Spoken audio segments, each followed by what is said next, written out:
What's good? What's good? Lately, I have been making videos discussing the value of weight loss in terms of health and wellness, as well as the implications it would have for implementing a universal healthcare system. Because right now we have a lot of overweight and obese people, which statistics show that there is a correlation between being overweight and obese and a variety of health issues. And we also have an archaic infrastructure within our medical system and overburdened healthcare facilities, underpaid workers. It's a mess.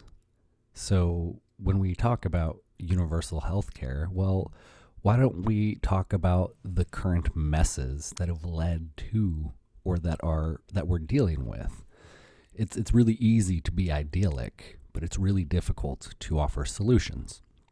And so instead of just trying to bitch about it, I'm also trying to be about it. I've been offering free nutrition coaching. I am a NASM, National Academy of Sports Medicine certified nutrition coach.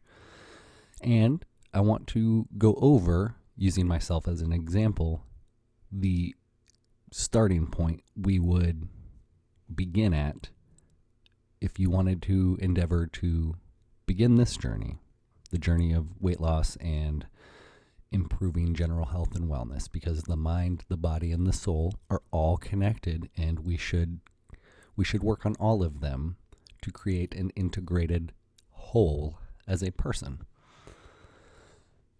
The journey of 1,000 miles begins at your feet. Consistency is key. There are so many variables that play out when discussing weight, and I get that. Mental health is a big part of it, but you have to just start, and you have to have a baseline, and this is our baseline. I like what is known as flexible dieting, or if it fits your macros, because it starts from the most fundamental of equations, calories in versus calories out. Now, how do you calculate what the calories in should be? Again, a lot of variables, but you need a starting point. You just need a baseline. So for me, let's just do a practical application. I'm 33. I'll be honest, I'm only 5'11". I'm not 6 feet. It's a bummer. Right now, I think I weigh about 200 pounds. My activity level, I'm going to say, is light exercise. I'm not doing a lot right now. My goal is actually to mild weight loss, 0.5 pound a week. For me, that's good. I really wouldn't recommend trying to do the extreme weight loss of 2 pounds a week.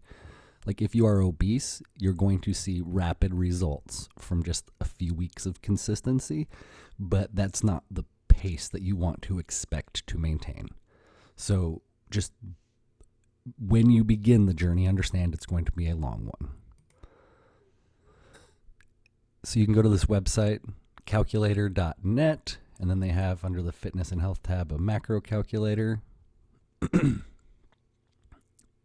You can calculate right now, or you can go into this like settings feature, and it asks you what method you want to use. There's different methods for calculating your BMR. More accurately, if you can do the body fat one, do the body fat one. But again, this is just the starting point. I think I'm like 12% right now. So then you hit calculate, and voila, look at that. Boom. It tells me roughly how many calories to eat, and it even breaks it down, and this is the macro portion of it. What are macros? They are your proteins, carbs, and fats, macronutrients. Some people consider fiber a macronutrient, and that is a variable, but for basic starting point, don't worry about it. It tells you even like how much sugar and saturated fat you should be eating. Again, don't worry about these yet. Just focus on proteins, carbs, and fats and calories. And so the proteins and carbs and fats make up the calories. There are 4 4 calories for every gram of protein, 4 calories for every gram of carbohydrate, and 9 calories for every gram of fat. And this application is cool too because it provides, like, this is just a balanced 160 grams of protein a day. Yeah, that sounds about right for a balanced approach. You may have heard the Gym Bro rule, 1 gram of protein per pound of body weight. That might be a little high unless you are what is known as enhanced, so using performance enhancing drugs. That changes the game entirely. Right now, I'm just talking about natural people. I'd like to work with all kinds of athletes in the future, but for now, just natural people. And it even offers this range here. So the range is between 91 and 225 grams of protein. So if you were to go to the high protein option, it tells you, okay, do the 225. But then if you look at the fat, only 67 grams of fat, still 298 grams of carbs. That's a fair bit, but this is like a performance level baseline here. This is if you're in the gym and you're busting butt. This is what I would recommend. For me, I'm going to go with balanced because I'm just doing more mobility work and miscellaneous manual labor. So I'm not busting butt right now. I'm just trying to slowly lose some weight. So 75 grams of fat in a day, 351 grams of carbs. That's